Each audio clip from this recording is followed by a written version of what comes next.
Hey everybody, welcome back to the Magic Back Room. And so let me show you this amazing trick. I did a little short that might be out too, so if you're over here from that, welcome over. Anyway, you take a deck out, okay? If you want, you can spread them out to let them know it's just random deck. Okay, so what you're going to do is you're going to have them pick out, and for this one, we're going to go a little bit shorter, but just have them pick out 7, 8, 9 cards randomly. So let's say he goes 1, 2, 3, 4, 5, 6, 7, let's say. Okay? You don't need those anymore. Now tell them, hey, you're going to write down a prediction, and let me share with you how the game is played. And so mix them up. Never are they flipped up. Nobody can ever see these cards. This is what makes it so cool. All right, and just say, listen, you're going to pick 2 cards randomly, and then I get the choice of which one to throw away. I get to throw away one, and we have to throw away whatever I say. And let's say I get rid of that one. This one comes back into the deck. All right, now I get to pick 2. Let's say I go here and here. Now your spectator, gets to throw away any one that he wants, and we have to throw it away. Let's say he picks this one. This comes back. Shuffle them up. Now it's my turn again. I give him this one, let's say, and this one. He gets to pick. Let's say he throws this one away. We go like so. And then your spectator gets to pick 2. He lays them out in front of you. You go, okay, let's throw away this one. Great, that one comes back. Now we're getting down to the end. And then we're going to go give him, say, those 2. He picks this one. Now we're down to 2. Mix them up. And you say something like this. Well, since we're down to 2, I'm going to give you less. Because it could be that it's his turn to do it anyway, or it could be your turn. It doesn't matter. When they get down to 2, you just tell them, hey, listen, you're going to get the last call. Touch 1. Let's say he touches this one. Throw it away. There we go. 1 card standing. Tell him I made a prediction. And here's my prediction. The AD, the Ace of Diamonds, will be the last card standing. And there it is. Y'all, this is stout. All right? You need this in your arsenal. All right? Now, here's where I'm trying to make my channel different. Instead of just showing you how, showing you and then how, and then ending it, I want to really start getting into mental stuff. Why it fools people, why people like it so well, what the brain is thinking. And it makes my videos a little bit longer, but I just want to be different. Yes, you get to see how it's done too, but just some little tidbits on it. All right. So first of all, this is a marked deck. All right. This is really what makes this possible. I can do this trick with a regular deck, but boy, oh boy, that really takes some eyeballing. All right? It's a whole lot easier with a marked deck. Well, here's the thing. This is a bicycle deck. This looks like any other deck on the, that you buy. Regular poker. All right? A lot of tricks you're going to do just for the regular bicycle deck. All right? Now, this thing's cheap enough. This is probably the best marked deck there is. And you get it at Penguin Magic. Again, I'm not being paid or anything by those guys. But it's a marked deck. So, if you want to write the prediction down before you start, here's what I want you to do. There's the Ace of Diamonds right there. Okay? You can have that on the top. pull them out of the deck, set them down here, and say, well, Mr. Spectator, I'm going to turn my head. I just want you to randomly take, cards out. You can take from the top, you can take from the bottom, whatnot. So like you might want to go here, and then you go in here and take one, like so.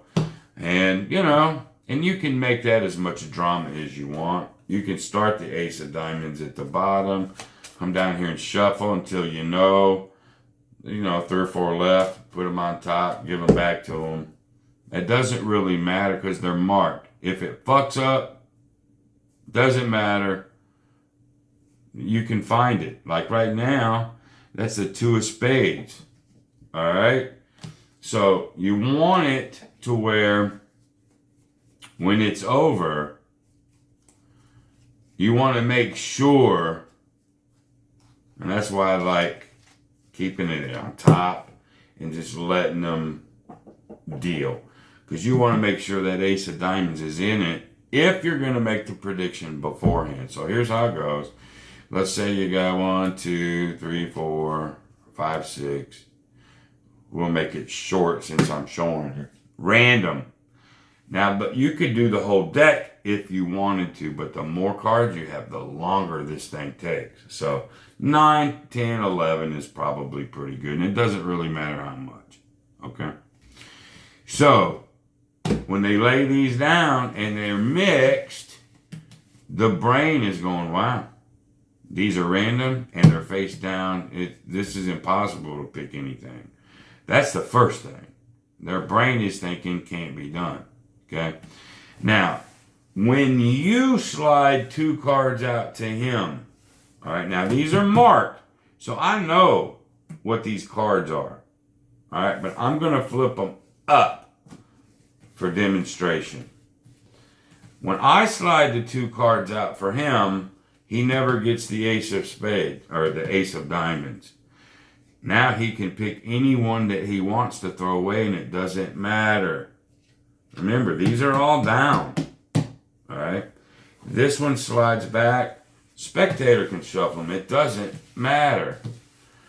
Now, what if he picks 2 for you to get rid of one? You see it's the ace of diamond. You pick the other one. That one goes back. Now you give him 2. Never give him the call card. Never give it to him. Give him 2 different ones. And it looks easy this way, but I'm telling you, when they're seeing it, it's not. All right, so they pick one. This comes back. Okay. And then he gives you 2 cards. If he gives you those, great. Get rid of one. If it's that one, get rid of the other one. Now you're going to be down to 2 cards. Just tell the spectator, hey, listen, I'm going to get you. I know it's my turn to pick, but I'm going to let you have the last call. All right? Just touch one. It doesn't matter now. You know where the ace of spades or ace of diamonds is. If he touches that, go, that's the one. Throw that away. If he touches that, throw it away. You're guaranteeing you're going to be left with the ace of diamonds. Give the prediction. There it is. Very cool trick, but you need the marked deck to do it like I did it. All right? Now, another reason why I want you to buy a marked deck, it's going to open up so many more possibilities for really, really cool card tricks. But because they're bicycle back decks, okay? First of all, they're not going to find it. I told my wife one time, I said, they're marked, find it. She couldn't.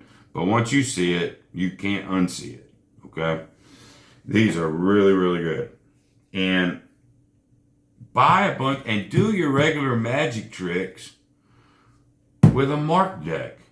Therefore, if you screw up with a regular deck, let's just say this was a regular deck, all right? And let's say there's the ace of diamonds, and you got a bunch of cards, and it's a regular deck, and you lose it. Oh, crap. I'm supposed to keep an eye on that. There it is, because it's marked. I see it. But if it wasn't marked, and somebody really did something like that, and you lose it, you're screwed. That's why I want you to do it with a marked deck. Because now, when you slide these two out, I know that's a king. That's it. There's my ace of diamonds. Now I found it again. You know, so when I give him two, I'm not giving him the ace of diamonds. But if you do all your tricks with a marked deck, no matter what trick you're doing, then a trick that does not need a marked deck, doing it, like I said, for two reasons. In case you screw up, you need to find a card that you lost, or here, okay. Let me get my thoughts for you. If you're using a marked deck, and let's say this is a regular deck, and you got it over here, whatnot, if you get through doing your trick,